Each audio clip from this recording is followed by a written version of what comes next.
Hoje o tema do Doc Money é: será que vale a pena abrir consultório? Será que esse realmente é o caminho? Eu sou o Rafael Rodrigues, especialista em finanças, e ao meu lado meu amigo e sócio, Dr. Danilo. Tudo bem, Danilo? Tudo ótimo. Esse tema é um tema bem polêmico, né, Rafa? Exatamente. A gente mudou aqui um pouquinho a introdução e hoje a gente vai falar sobre esse tema bem buscado pelos médicos, né? E tirar algumas dúvidas em relação a isso. Porque consultório, né, Rafa, a gente sabe que não deixa de ser uma empresa, Exatamente. Não deixa de ser um negócio. Então também não deixa de ser assunto aqui da Doc Money. Exatamente. Para a gente introduzir aqui o assunto, eu separei algumas perguntas para a gente ir conversando.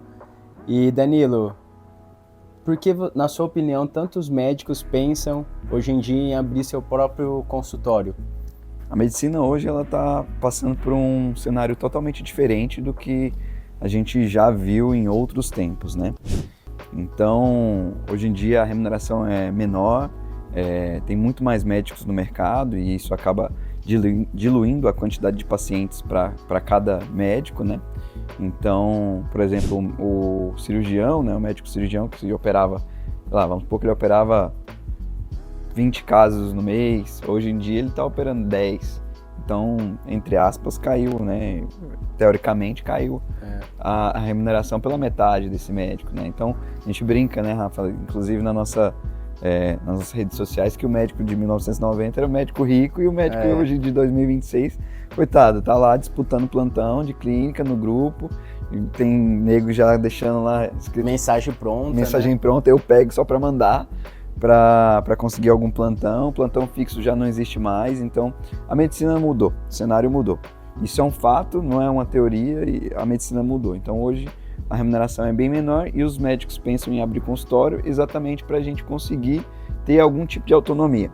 Essa autonomia é o que todo mundo deseja na medicina, é fugir do convênio, é você cobrar diretamente do próprio paciente, do próprio cliente, é você ter a sua remuneração sem intermediários, né? Então, o hospital é um intermediário, as OS, né, que é as organizações de saúde que administram os hospitais e os plantões também são intermediários, o convênio é um outro intermediário, então a gente visa, e eu acredito que esse é o real caminho mesmo, né, o caminho que você precisa buscar sempre e conseguir chegar nesse lugar que é fugir de um intermediário, né? Fugir de um intermediário que pode ser o convênio, as OS, pode ser o próprio hospital que intermedia, então você tem que buscar com que o cliente te pague diretamente, né? Isso a gente consegue só através de uma autonomia, essa autonomia pode vir através de consultório, só que o consultório ele é uma empresa e para você desenvolver habilidades, para que você consiga que essa empresa tenha lucro, não é do dia para a noite, né, Rafa? O que você acha em relação a isso, em relação a essa questão do consultório ser uma empresa? Eu acredito que o médico ele precisa desenvolver essas soft skills, né, para que ele consiga ter um consultório de sucesso. Eu acho que é 2 pontos aqui. Eu acredito muito que cada vez mais o médico quer ter mais autonomia.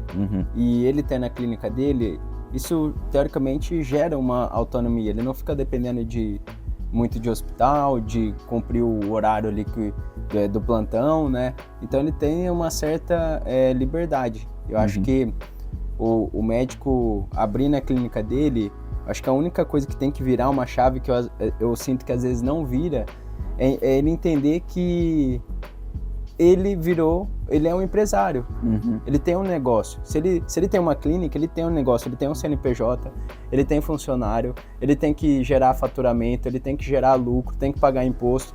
E às vezes eu sinto que falta isso no médico, ele começar a se enxergar como um empresário, ele começar a se enxergar como um dono de um negócio.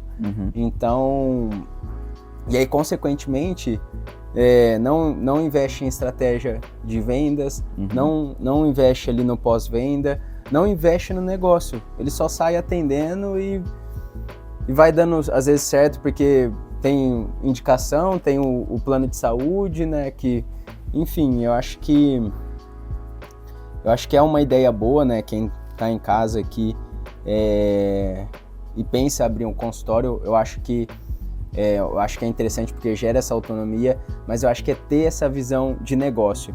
E quando você tem uma visão de negócio, é você olhar para o longo prazo, né? Então, você abriu a clínica, às vezes nos primeiros anos, você não vai ter um grande resultado. Exatamente. Né? Não é que não dá certo. Sim. Mas você precisa de tempo para estruturar melhor o negócio, né? Eu quero frisar bem essa palavra que o Rafa usou. Os primeiros anos. Olha só. Então a gente sabe, né, Rafa, que a maioria das empresas não durou 5 anos no Brasil, né? Exatamente. Então, se você tem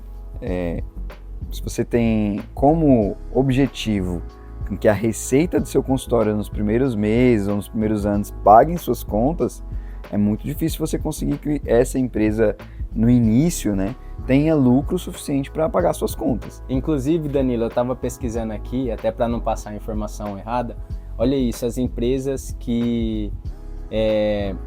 a durabilidade de uma empresa hoje no Brasil.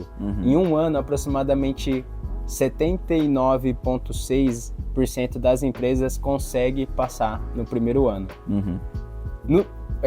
As empresas que passam do segundo ano fica entre 73% e 75%.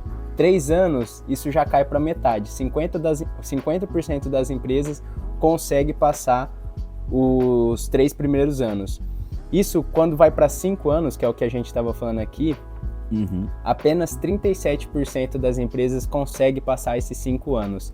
E aquelas empresas que conseguem realmente ter longevidade, passar dos 10 anos, é apenas 25% das empresas. Ou seja, não é fácil empreender, né? Então, um médico, quando vai abrir o consultório, eu acho que tem que entender que ele está abrindo um negócio, ele tem que investir em equipe, ele tem que investir o tempo dele em aprender, em fazer um treinamento, um curso, porque o médico ele investe muito no conhecimento dele. Né? Eu acho que quase todos os nossos mentorados, quando a gente pergunta, né, a gente faz um exercício no começo que é a roda das finanças, para o médico dar uma nota de 0 a 10 para cada área, cada área da vida financeira dele.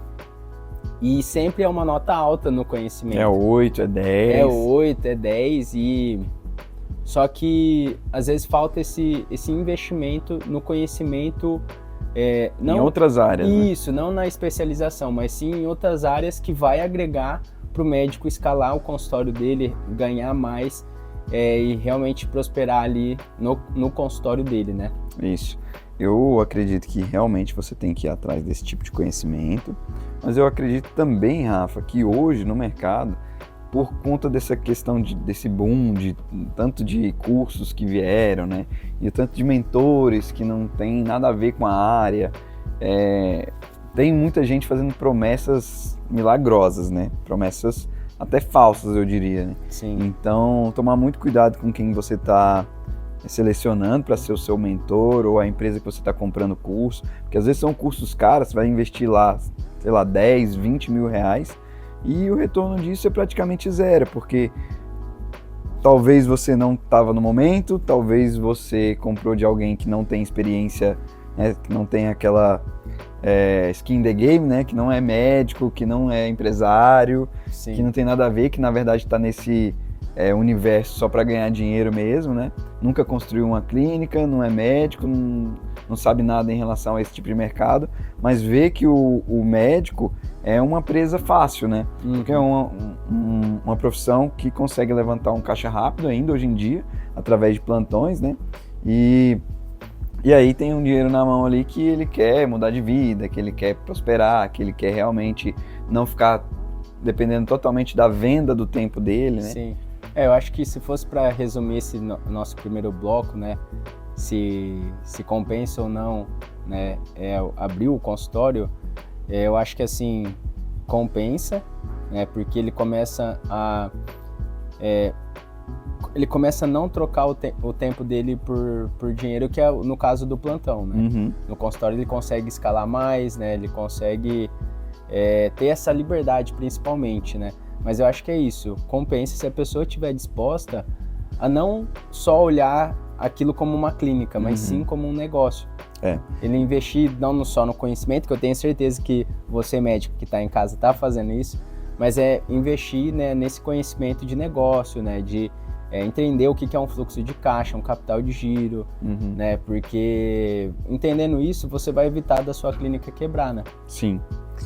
Eu acredito que realmente em algum momento ele vai ter que fazer esse movimento, né, de construir a sua carteira de clientes, mas que ele não pode ir com um pensamento curto prazista, né? Exatamente. Que aquilo ali em algumas semanas já vai começar a dar dinheiro, que já vai começar a dar um retorno financeiro, que ele já vai sair de alguns plantões. Não, muito pelo contrário.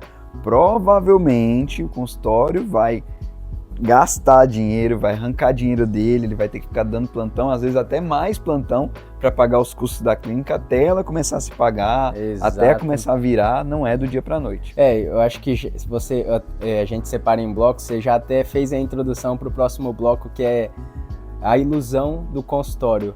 Eu acho que uma das ilusões para quem está abrindo um consultório é assim, achar que ele vai abrir e logo ele já vai prosperar. E se não dá, sei lá, no primeiro ano não fatura, ele acha que não dá já certo, desanima, né? né? Então acho que a ilusão é essa. O médico querer abrir o consultório e querer que dá rápido certo. E não é bem assim, né? Eu acredito até que seja mais fácil, talvez, você desenvolver essas habilidades ou desenvolver, ter algum tipo de experiência em relação à abertura de empresas quando você entra, talvez, como sócio de um consultório que já existe, né? Ou que você entra com o seu, mas em um consultório alugado, né? Por exemplo, não, eu vou construir o meu do zero, mas entra em um lugar mais menor, né? Com um aluguel mais barato. Depois você expande, que tem gente que já quer começar, tipo, já quero começar com um consultório de 3 salas, entendeu? Aí você não vai começar nunca, né? Infelizmente. Ou vai começar com muita dívida, né? Uhum. Eu acho que é esse o problema também, né? Eu quero montar um consultório muito bonito, né? O consultório. Ou com muitos equipamentos, muito caros, né? Então, assim, eu acho que tem que refletir isso, né? Será que não dá para você, né, começar com uma coisa e ir escalando e melhorando, né, proporcionalmente ao seu faturamento? Então, acho que assim, eu acho que o médico tem que fazer essa análise, né? Eu vou abrir um consultório, quanto que vai me custar? Quanto que eu tenho que investir? Né? Qual que vai ser o ROI? O que é o ROI? A gente sempre fala isso aqui, né, Danilo? É o retorno sobre o investimento. Em quanto tempo vai demorar para você retornar esse seu investimento? Porque quanto mais você investe no começo, maior tem que ser o seu retorno, né? Ou maior vai ser o tempo que vai retornar para você ficar no 0 a 0. Não tô nem falando de ter lucro, né? Sim. Do que você colocou. Qual que é o tempo que vai demorar para esse dinheiro voltar para você? Qual que é o retorno que vai ter? Então, acho que que nem a gente tá falando aqui, eu volto a repetir, olhar como um negócio e fazer essa análise antes de abrir o consultório, né? Que nem você falou, né? Às vezes abre com um monte de equipamentos. Será que precisa realmente de todos esses? Será que algum aparelho não vai ficar parado no começo, né? Sim, tem que olhar aquilo que dá mais retorno, né? Isso, exatamente. Então, por exemplo, eu faço... Vou dar um exemplo da otorrinolaringologia, né? Eu nem sei falar essa palavra. Eu vou te desafiar no final, no Minuto do Aquimano, você vai ter que falar nasofibrolaringoscopia flexível. Meu Deus, não. Brincadeira. Não, é o seguinte, vamos supor que você tem uma demanda de pacientes que a maioria deles você consegue fazer, por exemplo, um exame rápido, né? No caso da otorrinolaringologia, o exame mais comum que a gente faz é a nasofibroscopia. Então, que é uma câmerazinha que entra pelo nariz e a gente vê todo o nariz e a garganta. Então, você tem 80% dos seus pacientes, você consegue fazer esse exame. E aí você foi lá, comprou a Sonasa e também comprou uma laringoestroboscopia, que você vai fazer um paciente ou 2 no ano, entendeu? Às vezes você não precisava ter gastado esse dinheiro nesse momento, tá? Então, assim, esse dinheiro que está parado, você poderia estar investindo em outra coisa, você poderia estar pagando os custos do consultório, né? Não necessariamente você tem que ter um consultório completo, com os melhores equipamentos para você começar. Você começa com menos e vai melhorando os equipamentos conforme você vai faturando cada vez mais, né? Eu acho que é isso, né? é entender que cada dinheiro que você coloca ali na clínica, você às vezes médico que está assistindo a gente já está pensando em abrir o consultório ou já abriu, mas eu acho que mesmo que você está começando ou já tenha uma clínica, você sempre, o que a gente incentiva na nossa consultoria, você vai colocar um aparelho, qual que é o retorno que você vai ter? Você está fazendo um investimento, né? Então você colocou o dinheiro lá, você tem que calcular esse retorno. Se eu colocar esse aparelho, eu vou fazer tantos procedimentos de tanto valor e eu sei que em um ano eu vou ter o retorno do que eu tô pagando nesse aparelho. Então acho que é isso, né? Trazendo o médico ali para a realidade, eu sei que a maioria não gosta de exatas, né? Mas começar a olhar para isso, né? Fazer conta. Se você não sabe fazer isso, procurar alguém que te auxilie nisso, né? Pode ser a gente ou, né, tem outras empresas que pode fazer isso, mas começar a olhar com essa estratégia. E assim, parece uma coisa simples que a gente está falando aqui, mas, sei lá, de praticamente 100% de quem a gente atende, né, na consultoria, a grande maioria, quase 100%, não faz essa conta.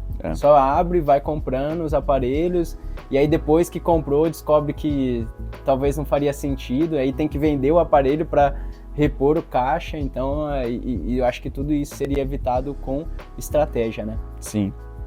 Então eu queria que você trouxesse aqui, Rafa, pra gente, já que você também é especialista nessa área, né, de finanças, algumas dicas práticas que faz sentido para que a gente entenda um pouco melhor e comece a estruturação do nosso consultório. Uma coisa que a gente tem que fazer, né, Rafa, que a gente já falou aqui em vários outros episódios, é a separação da pessoa física da pessoa jurídica, né? Exato. Isso é muito importante até para você saber o quanto você fatura, porque às vezes tudo que você ganha na sua pessoa jurídica, você joga para a física. Aí chega os impostos trimestrais, você volta o dinheiro da pessoa física para a jurídica. Você paga da pessoa física os seus impostos da pessoa jurídica. E aí você nunca sabe realmente qual o seu faturamento. Então, isso é uma coisa. Entender o que é o fluxo de caixa é outra coisa. A gente tem outros episódios que falam isso, né? Exatamente. Mas eu acho que se fosse para deixar um direcionamento para quem está pensando em abrir a sua clínica, né, Danilo? O que a gente faz, né? Dando o nosso exemplo, que é o que a gente faz no dia a dia. Então, a primeira coisa que a gente faz com o médico é isso que você falou, a gente separa a pessoa física da jurídica. Ah, Rafa, mas ainda não tenho, né? Hoje mesmo eu estava dando uma consultoria, eu só tenho a PJ para receber uma coisa ou outra. Não, se você tem PJ, você tem que separar. Você tem uma empresa. Isso, ainda mais se você quer abrir uma clínica, né? Então, você quer abrir uma clínica, você tem que separar tudo da pessoa física e jurídica. Você que às vezes ainda não tem uma clínica e está pensando, você tem um CNPJ para receber lá plantão, o que for, mas você tem contador, você tem impostos, você tem tudo isso. Então, por exemplo, entra lá de faturamento 40 mil para você. Aí o médico acha que aquilo é o salário dele, mas calma aí, tem R$1.000 de contador, tem 5 mil de imposto, tem, sei lá, outros custos. Sim. Então, na verdade, esses 40 cai para 30. Tem o CSLL, tem o ISS. Tem todo... Você fez até uma postagem, né?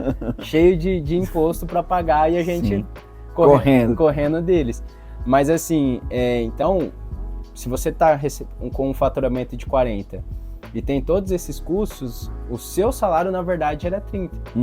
No final da linha ali são 30 mil, então... E aí ele não entende que o salário líquido é esses 30. Exatamente. Né? Então quando você fatura, eu faturo 80 mil, às vezes 40 mil é custo, né? Custo de clínica, custo de funcionário, impostos e várias outras coisas que ele tem que pagar.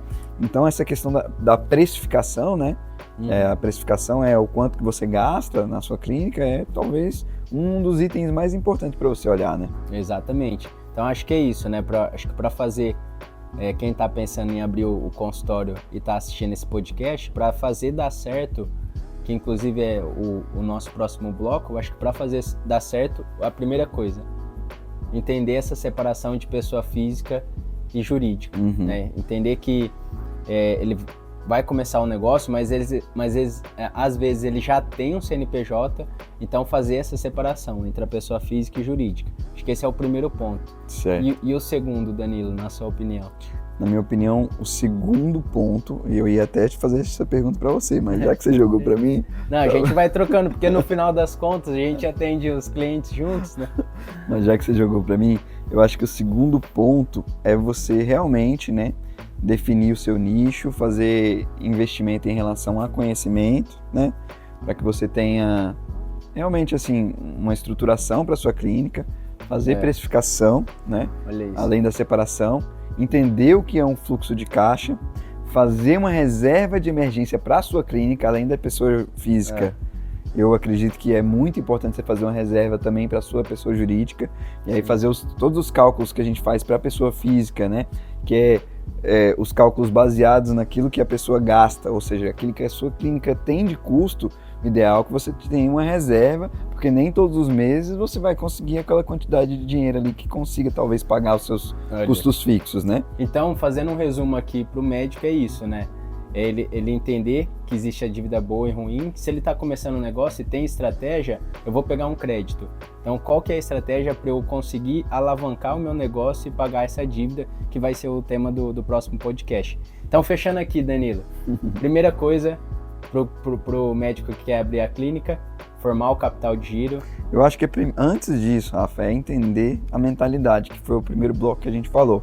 Entender que a clínica é uma empresa e que ela não vai se pagar em um curto prazo, né? Exatamente. Então, assim, para o médico que quer abrir a clínica, vamos deixar... Mentalidade. Alguns passos para você... Mentalidade de longo prazo. Para a gente fechar aqui, né, que a intenção é não ficar um episódio muito longo, e sim um episódio prático para você. Então, você médico que quer abrir a clínica, primeira coisa, mudança de mentalidade. Investir em conhecimento, não só o conhecimento da sua especialização, né? Que eu tenho certeza que você investe, mas sim um conhecimento de business, de negócio. Sim. O que é um capital de giro, um fluxo de caixa, uma reserva, que é um ROI, que é um ROI. Entender essas nomenclaturas. Eu não gosto. Eu sei que você não gosta, mas você tem que aprender, pelo menos para conseguir contratar alguém bom para isso. Né? Alguém vai ter que fazer a gestão da sua empresa, seja você ou seja outra pessoa. Exatamente. Se você não souber essas nomenclaturas, você não tem nem como cobrar a pessoa, né? Exatamente. Então, acho que a primeira coisa aqui é mudança de mentalidade. A segunda é a pessoa... fazer um capital de giro. Fazer um capital de giro, né? Então, criar esse giro para a empresa, para ela começar uma operação e ter dinheiro. Não pegar no cheque especial, porque nem todo mundo é o Flávio Augusto, né? Exatamente. não entrar no cheque especial, né? Então, eu tenho que começar um negócio. Então, preciso de um crédito, não pode ser o cheque especial. É o pior, né? É o pior. Então, assim, ter esse capital de giro e pensar em criar a reserva, né? Ou seja, é você criar uma estrutura, uma base sólida para você começar um negócio. Porque quando a ventania começar, você vai estar bem estruturado e a sua clínica não vai quebrar. Porque, como eu falei, apenas 25% das empresas duram mais de 10 anos. E a grande maioria não dura mais que 10 anos, não é por causa da economia, nada disso. Muitos é por falta de estratégia, por falta de educação financeira. E processos, né? Exatamente. Então, você médico, espero que você tenha gostado desse episódio. A gente fez uma dinâmica diferente. Coloca no comentário ou manda pra gente se você gostou dessa estrutura, desse jeito diferente de fazer. E lembre-se, você estudou demais para passar perrengue. Então, estude sobre isso. Se você quer abrir a clínica, tem aqui um conteúdo para você. Inclusive, né, Danilo, a gente vai chamar um especialista sobre isso. Exato. É por isso que a gente trouxe esse conteúdo, um conteúdo mais a gente, mas a gente vai chamar um especialista que só faz isso nas clínicas, né? Isso aí. Exatamente. Pessoal, muito obrigado. Tchau, tchau. E até o próximo episódio do Doc Money.